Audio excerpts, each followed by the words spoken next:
تم اپنے جسموں کا خیال کرتے ہو، میں تمہیں بتاتا ہوں اس جسم کی حیثیت کیا ہے۔ یہ جو چمڑی ہے اس کی حیثیت کیا ہے، یہ جو گوشت پوست ہمارے جسموں پر ہے اس کی حیثیت کیا ہے پتہ ہے تمہیں؟ اس کو سجانے کے لیے عورتیں 2-2 گھنٹہ شیشے کے پاس کھڑے ہو کر میک اپ کرتی رہیں۔ ہم عورتوں کی طرف سے یہ میک اپ، لالی پاؤڈر اور کنگھیاں، بالوں کو سجاتے رہے، اور تم اپنی باڈی کو بناتے رہے جیم میں جا جا کر کے۔ اب اس جسم کی حیثیت سنو، جس دن روح نکلی تمہارے جسم سے اور جب جنازہ لے جایا گیا، قبر میں تمہارے سب سے عزیز لوگ رکھ کر کے آتے ہیں، تختیاں قبر کی بند کر کے آتے ہیں، اتنی چھوٹی قبر کہ کروٹ لینے کی بھی جگہ نہیں ہوتی، ہاتھ پھیلانے کی بھی جگہ نہیں ہوتی۔ آج اپنے پلنگ پر سو کر کے دیکھو، کسی کا ہاتھ ٹچ ہو رہا ہے تو نیند نہیں آتی، لیکن قبر میں اتنی تاریک جگہ پر، چھوٹی سی جگہ پر، تنگ جگہ پر چھوڑ دیا جاتا ہے کہ مردہ کروٹ بھی نہیں لے پاتا، پھر پلس اس کو اوپر سے نیچے سے پیٹ سے باندھ کر کے رکھ دیا جاتا ہے۔ تمہیں پتا ہے اب حکماں نے جو لکھا ہے وہ سنو بزرگوں نے، جیسے ہی تیسرا دن آتا ہے تمہاری قبر کی زندگی کا، جب 3 دن گزرتے ہیں تمہاری ناک کے ذریعے سے پیٹ کی چیزیں باہر آنے لگتی ہیں، منہ کے ذریعے سے آنتڑیاں یا جو بھی اندر کا لیکویڈ ہے سب باہر آتا ہے۔ 5ویں دن کان کے اندر سے بھیجا نکلنے لگ جاتا ہے، یہ جو بھیجا سر کے اندر ہے وہ ختم ہو کر کے سڑ کر کے پیپ کی شکل میں کانوں سے باہر آنے لگ جاتا ہے، ناک اور منہ سے پیٹ کی چیزیں، کلیجہ، خون بن جاتا ہے، دیگر چیزیں سب کان اور ناک اور منہ سے نکلنے لگتی ہیں، اور 40 دن تو بہت دور کی بات ہے، 8ویں دن اس کا پیٹ پھٹ جاتا ہے، پیٹ پھولتے پھولتے پھٹ جاتا ہے، اور جیسی پیٹ پھٹتا ہے قبر میں کیڑے پیدا کیے جاتے ہیں۔ تم 1000 کوشش کر لو لیکن وہ کیڑے اسی کے لیے پیدا ہی کیے جاتے ہیں، ان کی غذا ہے۔ وہ ناک سے نکلا ہوا گودا، منہ سے نکلا ہوا گودا کھانے کے لیے کیڑے جمع ہو جاتے ہیں، پورے جسم پر طاری ہو جاتے ہیں۔ پیٹ جب پھٹ جاتا ہے تو اتنی شدید تعفن والی بو آتی ہے کہ قبریں بند ہوتی ہیں، ورنہ کئی لوگ صرف بو سے بیمار ہو جائیں، کئی لوگ۔ اور یہی ہمارے جسم کی حیثیت ہے، یہی ہمارے جسم کی حقیقت ہے۔ اور چند دن گزر جاتے ہیں کہ اس کی آنکھوں کی پتلیاں لٹک کر کے باہر نکلتی ہیں، اس کی آنکھوں کی پتلیاں باہر آ جاتی ہیں اور گڑے پڑ جاتے ہیں۔ اب جو جسم کے اوپر موجود گوشت ہے اس کو چونٹیاں، مکوڑے اور کیڑے کھانے لگ جاتے ہیں، کھاتے کھاتے 2-3 مہینے کے اندر اس کو صرف اور صرف ڈھانچے کی شکل چھوڑ دی جاتی ہے، ہڈیاں باقی رکھی جاتی ہیں۔ جن بالوں میں تم کنگھیاں کرتے ہیں ان بالوں کی جڑوں میں پیپ پیدا کیا جاتا ہے، ہر بال کی جڑ پیپ بہاتی ہے۔ اور جن چہروں پر تم پاؤڈر لالی لگا کر کے اس کو سجایا کرتے، آئینے میں کھڑے ہو کر ان چہروں پر اللہ تبارک و تعالیٰ ایسی جھریاں پیدا کرتا ہے۔ یہ تو عام لوگوں کی بات، اور اگر گنہگار ہیں تو ان کے چہروں پر بچھو چھوڑ دیے جاتے ہیں، بچھو چھوڑ دیے جاتے ہیں۔ کئی لوگوں کی قبروں پر سانپ ان کی ناک کو ڈستے رہتے ہیں اور ان کا گودا پیتے رہتے ہیں۔ سانپوں کا عذاب، بچھوؤں کا عذاب، یا قبر کے عذاب کے ساتھ یہ جسم گلا دیا جاتا ہے، ہڈیوں کے سوا کچھ نہیں باقی رہتا۔ تم کیا سمجھتے ہو مرنے کے بعد احساس نہیں ہوگا؟ مرنے کے بعد ہر درد کا احساس دگنا کر دیا جائے گا۔ آج زندگی میں جتنا تمہیں چونٹی کاٹنے سے درد ہوتا ہے، مرنے کے بعد یہ درد 10 گنا زیادہ بڑھ جائے گا، تمہیں اور درد ہوگا، اور درد ہوگا۔ یہی جسم جو کیڑوں کی غذا بن گیا، کفن ختم ہو گیا، ہمارے جسم میں پیٹ کا گودا باہر آ گیا، آنکھوں سے کانوں سے ساری چیزیں لکوڈ ختم کر دی گئی، بھیجا کانوں سے بہہ کر کے نکل آیا، بچا کیا ہمارے پاس؟ جس جسم کو ہم سجاتے رہے، سنوارتے رہے، اس پر ہزاروں پیسے بہاتے رہے، یہ جسم 40 دن کے اندر کیڑوں کی غذا بن گیا، سب ختم ہو گیا۔ میرے عزیزو، ہر انسان کے جسم کے ساتھ قبر یہی کرتی ہے، قبر دباتی الگ ہے، کیڑوں کا عذاب الگ ہے، بچھوؤں کا عذاب الگ ہے، لیکن یہ سب کے لیے احکام نہیں۔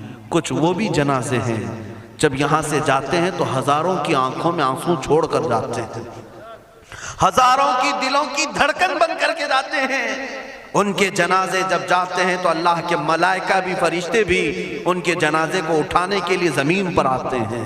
یہ کون لوگ ہیں؟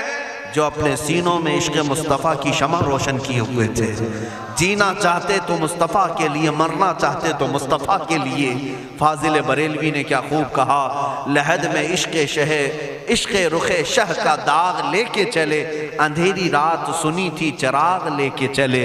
جب قبر میں جاتا ہے ایک عاشق رسول، اسے رکھا جاتا ہے، کفن اس کا بھی ہے، جسم اس کا بھی ہے، لیکن فرشتوں سے بھی کہا جاتا ہے اسے آہستہ سے جگانا، محمد عربی کا غلام ہے، رسول پاک کا وفادار ہے، اور کیڑوں کا اس کے جسم کو کھانا تو دور کی بات، فرمایا گیا قیامت تک اس کے کفن کو بھی میلا ہونے نہیں دیا جاتا۔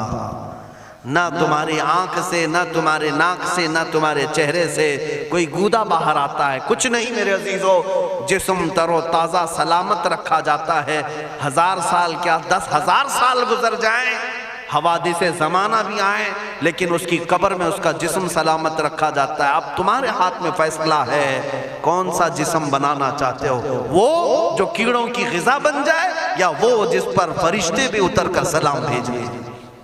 میں نے خود میرے مرشد گرامی کے جنازے میں حاضری دی، حضور تاج الشریعہ بدر الطریقہ رحمت اللہ تعالی علیہ، جس مرد قلندر نے اپنی پوری زندگی عشق مصطفیٰ میں گزاری ہے۔ آج تم نعرے لگاتے ہو تاج الشریعہ تاج الشریعہ، ان کے شب و روز دیکھے تھے کبھی؟ ان کی صبح اور شامیں دیکھی تھی کبھی؟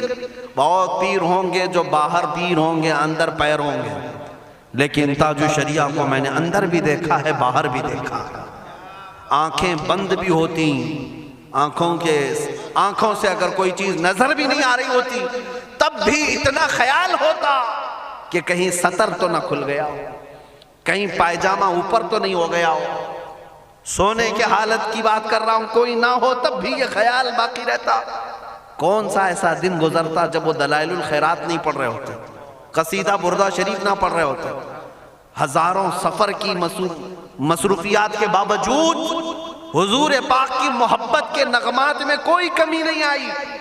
لیکن میں آج آپ کو ایک بات بتا دوں، جب انتقال ہوا وہ جمعہ کی شام تھی، اور ہمارے مردوں کو 6 گھنٹے 10 گھنٹے میں ہم کو قبرستان سپرد کرنا پڑتا، 12 گھنٹے رکھ دیں تب بھی فریج منگوانا پڑ جاتا ہے، اس کے بعد قبرستان کے حوالے کر دیں۔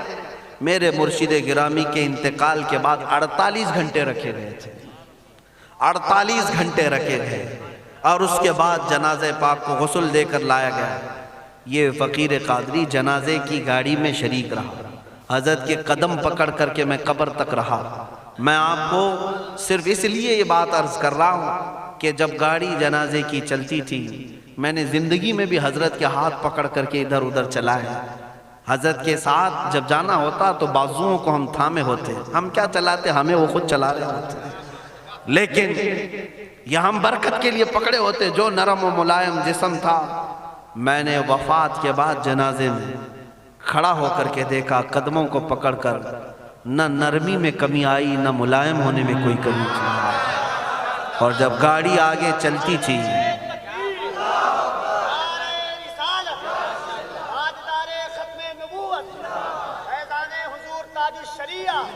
جب آپ گاڑی جنازہ جس پر رکھا ہوا تھا چلتی تھی، تو میرے عزیزوں زندگی میں جس طرح جسم نرم ملائم تھا، میں نے دیکھا کہ گاڑی جب اس کے دھڑکے ہوتے تھے ادھر ادھر، تو پیٹ مبارک اور سینے مبارک ویسے ہی ہلتا تھا جیسے کسی زندے کا ہلتا۔ ہاتھ پر انگلی رکھے تو خون سرک جائے اور پھر اپنی جگہ پر آ جائے۔ یہ کوئی مبالغے کی بات نہیں کر رہا ہوں، یہ آنکھوں سے دیکھی ہوئی چیز ہے۔ اور قبر انور میں رکھنے کے بعد جب ان کے صاحبزادے اور داماد نکل کر کے آئے، تو تھوڑی دیر کے بعد ہم نے دیکھا کہ چہرہ خود بخود قبلے کی طرف تھا۔ ہم اپنے مردوں کو رکھواتے ہیں، لیکن اس عاشق رسول نے اپنا چہرہ پہلے سے قبلے کی طرف کر لیا۔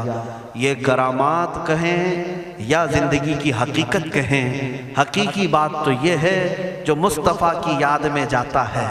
اس نے کیا ہی خوب کہا شاعر کہ میرے جنازے پہ رونے والوں فریب میں ہو بغور دیکھو، میرے جنازے پہ رونے والوں فریب میں ہو بغور دیکھو مرا نہیں ہوں، غم نبی میں لباس ہستی بدل گیا۔ ہاں مرا نہیں ہوں، غم نبی میں لباس ہستی بدل گیا ہوں۔ ان عاشقوں کا حال یہی ہوتا ہے کہ یہ مر بھی جاتے ہیں، انتقال کر بھی جاتے ہیں، تو بس لباس بدلتا ہے لیکن زندگی پہلے سے اور بلند ہوتی ہے۔ عزیزان گرامی، تمہیں اسی بات پر میں لانا چاہتا ہوں، کون سی زندگی گزارنا چاہو گے؟ کون سی زندگی؟ یا عیاشوں کی، یا نچنیوں کی، یا مجرا کرنے والوں کی، ان ظالموں کی جو جہنم کی طرف تمہیں لے جانے کے لیے تیار بیٹھے ہیں؟ چند دنوں کی عیاشی ہے، تم گانے گا کر اچھل کود کر کے اپنے نفس کو تو راضی کر سکتے ہو، لیکن رب ذوالجلال کی رضا کبھی نہیں لے سکتے۔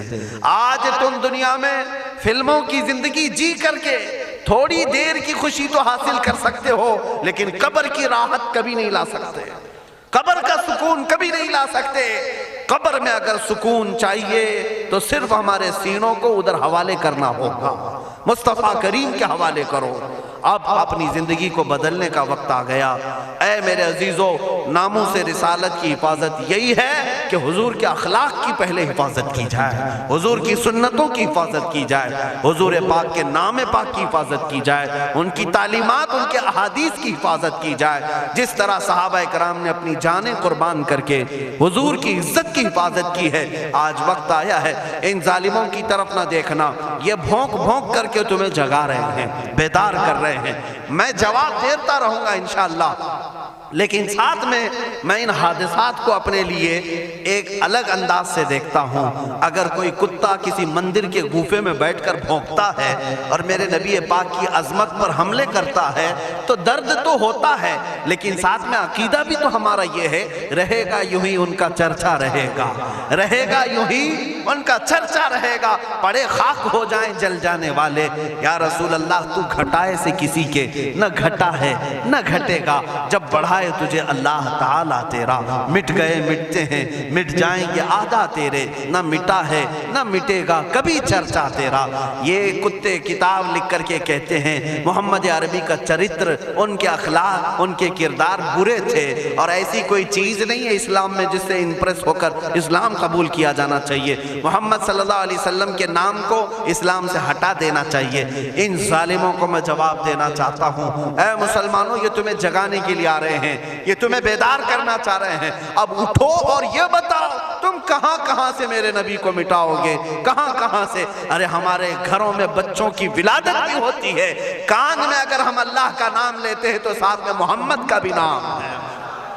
ہمارے بچے جس دن اس دنیا میں آتے ہیں، اذان ان کے کانوں میں دی جاتی ہے تو اللہ کے نام کے ساتھ محمد کا نام بھی آتا ہی ہے۔ ہماری اذانیں، ہمارے نماز کو بلانے والی آوازیں، تم کیا مٹا پاؤ گے محمد عربی کے نام کو؟ یہ ہزاروں نہیں کروڑوں اذانیں بار بار دن میں دے دے کر کے یہ بتاتی ہیں کہ تم واللہ محمد عربی صلی اللہ علیہ وسلم کا ذکر تم کبھی الگ نہیں کر سکو گے۔ ذکر خدا جو ان سے جدا چاہو نجدی ہو، واللہ ذکر حق نہیں گنجی سقر کی ہے۔ حضور پاک کا نام کہاں سے ہٹاؤ گے؟ اذانوں سے ہٹاؤ گے، اقامت سے ہٹاؤ گے، نمازوں سے ہٹاؤ گے؟ بلکہ اقبال نے کیا ہی خوب کہا تھا، دشت میں دامن کوہسار میں میدان میں ہے۔ کہاں ہے یہ نام؟ دشت میں دامن کوہسار میں میدان میں محمد ہے، بحر میں موج کی آغوش میں طوفان میں محمد ہے، چین کے شہر مراکش کے بیابان میں محمد ہے، اور پوشیدہ ہر مسلمان کے ایمان میں محمد ہے۔ میں نے یہ تبدیل کر کے اسی لیے پڑھا ہے کہ ہر جگہ محمد ہے۔ رسول پاک صلی اللہ علیہ وسلم کو تم کہاں سے ہٹاؤ گے؟ ہمارے کروڑوں کی زندگیاں اس نام پاک پر قربان، اس نام پاک پر قربان۔ ان ظالموں کو یہ بات بتا دینا، اس نام پاک پر اللہ نے نقطہ تک نہیں رکھا ہے۔ محمد عربی صلی اللہ علیہ وسلم کے نام پاک پر نقطہ تک نہیں، عیب تو بہت دور کی بات ہے۔ اور مٹانے کی بات کرتے ہو، مٹانے کے لیے تم اس کا ایک لفظ تک نہیں مٹا پاؤ گے۔ محمد عربی اس عظیم ہستی کا نام ہے جس کی جڑیں تحت الثری میں ہیں، جس کی شاخیں اوج ثریا پر ہیں۔ حضور پاک صلی اللہ علیہ وسلم کو اللہ نے رفعنا لک ذکرک کہہ کر کے بلند فرما دیا ہے. کسی کے گھٹانے سے حضور کا نام کبھی نہیں گھٹے گا.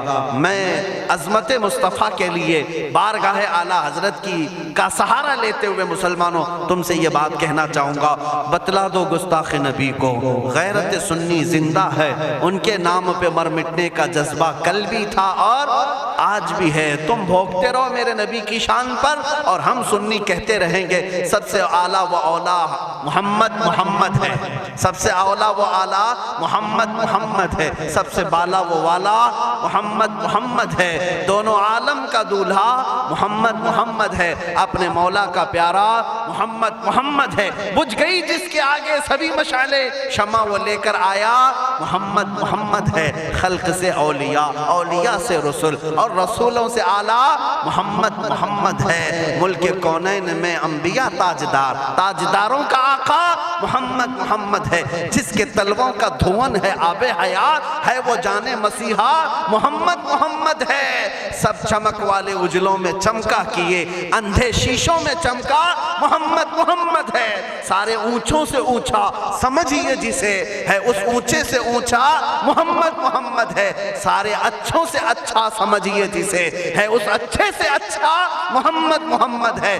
غم زدوں کو مزدہ دیجئے کہ ہے بے قصوں کا سہارا محمد ہے. میں مانتا ہوں اے عقل والو میرا محمد خدا نہیں ہے، مگر دلوں میں یہ نقش کر لو کہ وہ خدا سے جدا نہیں ہے.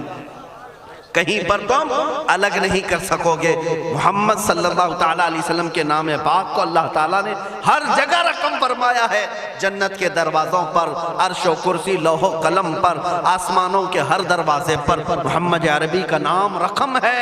دنیا کے ہر گوشے میں وہ نام پاک موجود ہے. ہو نہ یہ پھول تو بلبل کا ترنم بھی نہ ہو، چمن دہر میں کلیوں کا تبسم بھی نہ ہو نہ یہ ساقی تو میں بھی نہ ہو، خم بھی نہ ہو، بزم توحید دنیا میں نہ ہو، تم بھی نہ ہو. خیمہ افلاک کا استادہ اسی نام سے ہے، نبض ہستی تپش آمادہ اسی نام سے ہے. وہ جو نہ تھے تو کچھ نہ تھا، وہ جو نہ ہو تو کچھ نہ ہو.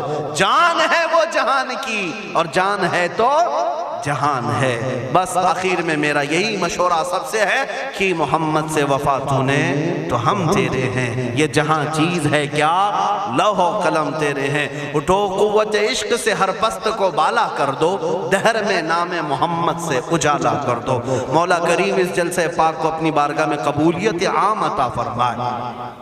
میں تمام حاضرین کا شکر گزار ہوں اور آپ سب کو یہ نصیحت کرتا جاتا ہوں کہ اب زمانہ تمہاری قربانیوں کے انتظار میں ہے اور تمہاری قربانیاں اگلی نسلوں کے لیے بھی اور تمہاری آخرت کے لیے بھی رنگ لائیں گی. آپ قربانی دینے کے لیے تیار ہیں؟ کبھی کسی سے خوف نہیں کھائیں گے، کسی چیز سے نہیں ڈریں گے، ہم تختہ دار پر بھی چوم کر کے چڑھیں گے. ہاں اب میں یہی کہتا ہوں باطل سے ہم ٹکرائیں گے ناموس رسالت کی خاطر. باطل سے ہم ٹکرائیں گے ناموس رسالت کی خاطر، ماریں گے یا مر جائیں گے ناموس رسالت کی خاطر. ہاں جو تخت نشی ہیں وہ بھی سن لیں توہین نبی کے مجرم کو، جو تخت نشی ہیں وہ بھی سن لیں توہین نبی کے مجرم کو ہم دار پر لے آئیں گے ناموس رسالت کی خاطر. ہم دار پر لے آئیں گے ناموس رسالت کی خاطر. زندہ نہیں بچنے پائے گا گستاخ رسول کسی صورت، زندہ نہیں بچنے پائے گا گستاخ رسول کسی صورت. اسے ہم دوزخ میں پہنچائیں گے ناموس رسالت کی خاطر، اسے ہم دوزخ میں پہنچائیں گے ناموس رسالت کی خاطر. توہین رسالت ہوگی تو شمع نبوت کے پروانے، توہین رسالت ہوگی تو شمع نبوت کے پروانے. طاغوتوں سے ٹکرائیں گے ناموس رسالت کی خاطر، طاغوتوں سے ٹکرائیں گے ناموس رسالت کی خاطر. آخری شعر اس کا یہ ہے جو شخص کرے گا ہمدردی، سمجھ کر کے چلے، جو شخص کرے گا ہمدردی بے ادبی کرنے والوں سے، ان ظالموں سے جسے بھی ہمدردی ہے نا، جو صلح کلی ہے ہماری جماعت کے منافقین ہیں، غدار ہیں، جو نام مسلمان رکھے ہوں، پگڑی داڑھی سب رکھے ہوں اور ان ظالموں کی گود میں جا کر بیٹھتے ہوں، ان سے میں کہہ رہا ہوں جو شخص بھی رکھے گا ہمدردی بے ادبی کرنے والوں سے ہم اس سے بھی قرضہ چکائیں گے ناموس رسالت کی خاطر، ہم اس سے بھی قرضہ چکائیں گے ناموس رسالت کی خاطر۔ دیکھنا اب یہ امت مصطفیٰ کے شیر بیدار ہونے لگے ہیں، جس دن یہ بیدار ہوں گے تو ان کتوں کی خیر نہیں ہوگی، ان کتوں کی خیر نہیں ہوگی۔ مولا کریم ان چہروں کو سلامت رکھے، ان کی قربانیوں کو قبول فرمائے، ان ماؤں اور بہنوں کی گودوں میں مولا حسنین کریمین پیدا فرمائے، ان کو مولا دوبارہ صلاح الدین عطا کرے، شہاب الدین عطا کرے، اورنگزیب ٹیپو سے شہید عطا کرے۔ مولا ہمیں ہمارے مجاہدین کی قیادت عطا فرما دے، ہمیں مجاہدین کا کردار عطا فرما دے، ہمیں غازیان اسلام بنا یا شہیدان اسلام بنا۔ اے رب ذوالجلال ہماری دعاؤں کو نالین مصطفیٰ کے صدقے قبول فرما۔ وصلی اللہ تعالی علی خیر خلقہ محمد وآلہ واصحابہ اجمعین۔ خصوصیت کے ساتھ آج کے اس اجلاس کو جنہوں نے منعقد کیا، یہاں پر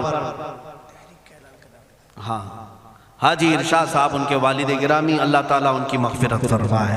یہ اتنا عظیم جلسہ ہے، اتنا عظیم جلسہ ہے، ناموس رسالت تاجدار ختم نبوت کے نام پر یقیناً رسول اللہ تک یہ سارا معاملہ فرشتے پہنچائیں گے، اور ساتھ ہی اس کی خیرات مرحوم کی قبر تک بھی جائے گی انشاءاللہ۔ آئندہ ہمارے یہی رواج بھی ہونے چاہیے، ہماری شادی بیاہ ولیمے ساری چیزوں میں ہم لاکھوں کے پیسے پٹاخوں میں نہیں اڑائیں گے، حضور کی محبت میں میلاد کر کے خرچہ کریں گے، حضور کے نام پر خرچہ کر کے کریں گے۔ کیوں؟ ہم رسول اللہ کے، جنت رسول اللہ کی، ہمیں جو بھی ملا ہے وہ صدقہ رسول اللہ کا، ان کے نام پر ہم لٹائیں گے۔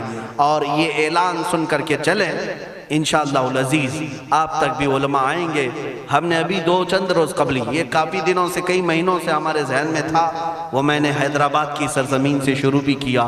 آج آپ کے سامنے بھی اعلان کرتا ہوں کہ ہم نے تحریک کی ایک بنیاد رکھی ہے، جس تحریک کا نام ہے تحریک فدا کا یا رسول اللہ، تحریک فدا کا یا رسول اللہ۔ اس میں مخصوص وہ جوان اپنی خدمت دینے کے لیے جوائن ہو سکتے ہیں، جڑ سکتے ہیں، جن کو حضور پاک کی وفاداری کرنی ہے، حضور پاک کی بارگاہ میں اپنی قربانی پیش کرنی ہے۔ وہ جوان اس تحریک سے وابستہ ہوں، اور ہر علاقے میں ان کا سب سے پہلا کام یہی ہوگا کہ نوجوانوں کو حضور کے نام پر بیدار کرنا شروع کر دیں، بیدار کرنا شروع کر دیں۔ اس کے بعد اب ہم قبر میں بھی جائیں گے، ہمیں ٹینشن نہیں ہوگا، فکر نہیں ہوگی، اس لیے کہ امت جاگ چکی ہوگی اور قرضہ لے رہی ہوگی انشاءاللہ، یہ اپنا قرضہ اتار رہی ہوگی، اگرچہ ہم قبر میں بھی جائیں گے۔ لیکن آپ کے لیے صرف ذمہ داری اتنی ہے کہ اب بیدار کرنے کے لیے اس تحریک سے وابستہ ہوں، اور بات کریں گے تو صرف حضور کی بات کریں گے۔ اور اسٹیج والوں سے بھی میں کہتا ہوں، شورا سے بھی میں کہتا ہوں، ہماری تعریف کم کر دیں، تھوڑی سی ہمارے لیے نعرے لگانا کم کر دیں، اب یہ ختم کریں اس رواج کو۔ اب اس منبر سے بھی اگر کوئی بات ہوگی تو صرف رسول اللہ کی بات ہوگی، کیونکہ جب بادشاہ ہمارے پاس ہے تو وزیروں کی بات کیا کریں، بادشاہ ہے رسول اللہ کی ذات، تعریف ہوگی تو صرف رسول اللہ کی ہوگی۔ ہماری تعریف میں اپنے متعلق کر رہا ہوں، باقی آپ دوسرے ائمہ اکرام کا ضرور نعرہ لگائیں، علامہ اظہری صاحب آئیں ضرور نعرہ لگائیں، استقبال کریں۔ میں اپنی جانب سے میرے متعلق کہتا ہوں، میں تعریف کے قابل نہیں۔ جب حضور کی شان میں گالیاں دی جا رہی ہوں اور ہم اپنی عزت کروا رہے ہیں، یہ ہمیں زیب نہیں دیتا، یہ مجھے زیب نہیں دیتا۔ اس لیے اب نعرہ بھی لگے تو صرف رسول اللہ کے نام کا لگے، حضور پاک کی عزت کا۔ اور اعلیٰ حضرت نے بھی ہمیں یہی سکھایا ہے، حشر تک ڈالیں گے ہم پیدائش مولا کی دھوم، مثل فارس نجد کے قلعے گراتے جائیں گے، خاک ہو جائیں عدو جل کر مگر ہم تو رضا، دم میں جب تک دم ہے ذکر ان کا سناتے جائیں گے۔ کس کا؟ ان کا، حضور کا ذکر کرتے رہیں گے۔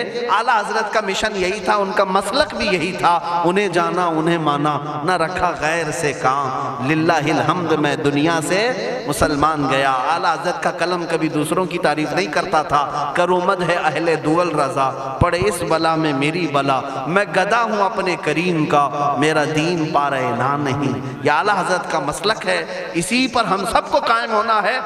اب پیروں کی، فقیروں کی، وزیروں کی، سارے لوگوں کی باتیں اپنے اپنے طور پر بعد میں کی جائے گی، اب بات کی جائے گی تو صرف بادشاہ اعظم کی جائے گی، صرف رسول اللہ کی بات کریں۔ اللہ تعالیٰ آپ سب کو سلامت رکھے، اس تحریک کو اللہ تعالیٰ برکت عطا فرمائے۔ رضا کمیٹی کو جنہوں نے بنیاد رکھا تھا، جیسے مولانا روشن زمیں صاحب نے مجھے خبر دی تھی، رئیس القلم علامہ ارشد القادری صاحب قبلہ کی یہاں قربانیاں رہی ہیں، اس مرد قلندر کی تربت پر مولا لاکھوں سلام اتارے ہیں، لاکھوں رحمتیں اتارے، اس لیے کہ وہ ہمارے امت کے ایک ایسے عالم تھے جس پر آخری سانس تک میں فخر کروں تو کم ہے، اس لیے کہ ایسا مرد مجاہد امت میں 100 سالوں میں بھی نہیں ملتا۔ علامہ ارشد القادری رحمۃ اللہ علیہ، جن کی ہر سانس میں امت کا درد تھا، امت کا درد تھا، وہ بیٹھے تو امت کا خیال کریں، سوئیں تو امت کا خیال کریں، اور یہی درد انہیں کبھی انگلینڈ لے گیا، کبھی ہالینڈ لے گیا، کبھی امریکہ لے گیا، نذرانے اور لفافوں کے لیے نہیں لے گیا، امت مصطفیٰ کا درد لے کر کے گیا، اور وہ یہاں تک پہنچے۔ کئی ایسے دیہات ہیں جہاں گاڑی نہیں جاتی، بیل گاڑی میں وہ رئیس القلم جایا کرتے ہیں، اور وہاں جا کر مدرسے قائم کیا یا امت کا کام کیا۔ مولا تعالیٰ ان کی تربت پر کروڑوں سلام، اور اس رضا کمیٹی کو مولا شاد و آباد رکھے، اور اس کے ذریعے سے ناموس رسالت کا کام ہوتا رہے، چلتا رہے۔ وآخر دعوانا الحمدللہ۔